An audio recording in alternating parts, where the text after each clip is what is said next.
আয়েশা তুমি জানো না মক্কার অদূরে হেরা পাহাড়ের চূড়া বড় অনেক উঁচা, অনেক উঁচা। ওই হেরা পাহাড়ে আমি মুহাম্মদ, কোনো সিঁড়ি নাই, দোকান নাই, একা একা যাইতাম, দুশ্মন জঙ্গল পাথরওয়ালা পথ। আমি মুহাম্মদ ওই পাহাড়ের চূড়ায় উঠে নিচে একটা গর্তের মধ্যে ইবাদতে রাত কাটাইতাম, দিন কাটাইতাম, সপ্তাহে সপ্তাহ।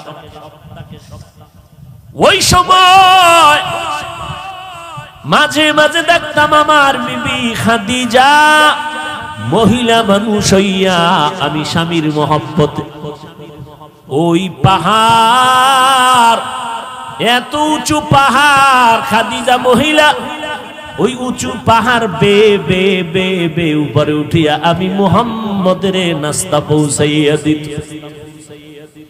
ওই খাদিজার কথা মনে পড়লে আমি মুহাম্মদ সহ্য করতে পারি না রে আয়েশা।